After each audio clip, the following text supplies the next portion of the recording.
روزنامہ آج کا انقلاب، سدی بھارتی انقلاب نیوز اور ایسوسی ایشن آف مسلم گریجویٹ کے اشتراک سے شیوموگا شہر میں تاریخی پروگرام بعنوان قائد اور قیادت منعقد کیا گیا تھا، جس میں شہر کے مختلف سیاسی، ملی اور سماجی تنظیموں کے نمائندے شریک رہے۔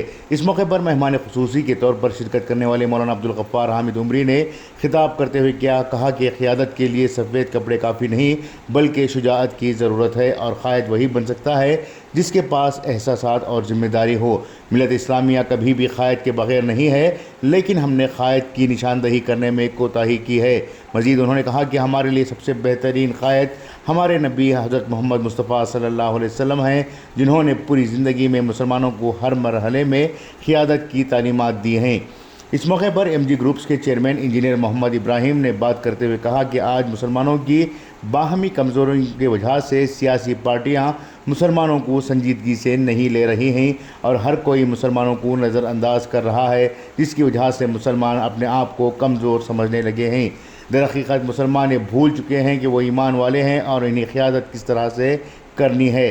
اس کا نظریہ قرآن پاک میں صاف طور سے پیش کیا گیا ہے، لیکن مسلمان قرآن پاک سے دور ہو رہے ہیں۔ قرآن پاک کی آیت سورۃ الشورى میں اللہ تعالیٰ نے تفصیلی طور پر کہا ہے کہ کس طرح سے انسانوں کو امامت کرنی ہے اور ایک امام کی کیا صلاحیت ہونی چاہیے۔ ہمیں قرآن پاک کو تھام کر اپنے آپ کو قیادت کے لائق بنانے کی ضرورت ہے۔ اللہ تعالیٰ کہتا ہے کہ اگر تم میں اختلافات آ جائیں تو آپس میں جھگڑنے کے بجائے معاملات کو اللہ کے حوالے کر دیں۔ اگر اللہ چاہتا تو تم کو ایک ہی جماعت میں شامل کرتا، لیکن اللہ تعالیٰ نے انسانوں کو صحیح اور غلط کی پہچان کرنے کی صلاحیت دی ہے، جس کی بنیاد پر وہ صحیح راستہ اختیار کر سکتے ہیں۔ مزید انہوں نے کہا کہ مسلمانوں نے مسجدوں کو نماز کی حد تک محدود کر لیا ہے۔ اگر مسلمان مسجدوں میں اپنے مسائل کو باہمی طور پر حل کرنے کے لیے مشورے کریں گے، مسجدوں کو روزمرہ کے معاملات کے لیے علیحدہ حلقے استعمال کرنے لگیں گے، تو مسلمانوں کے کئی مسائل حل ہو سکتے ہیں۔ اس جلسے کی صدارت سونا گروپس کے چیئرمین اقبال حبیب سیٹھ نے انجام دی۔ پروگرام میں تمہیدی کلمات روزنامہ آج کا انقلاب کے ایڈیٹر مدثر احمد نے پیش کیے، جبکہ مہمانوں کا استقبال اور شکریہ روزنامہ آج کا انقلاب کے پبلشر محمد لیاقت نے کیا۔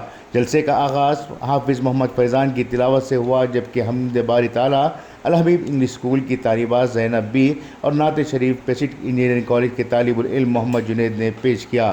بیورو رپورٹ انقلاب نیوز شیموگا۔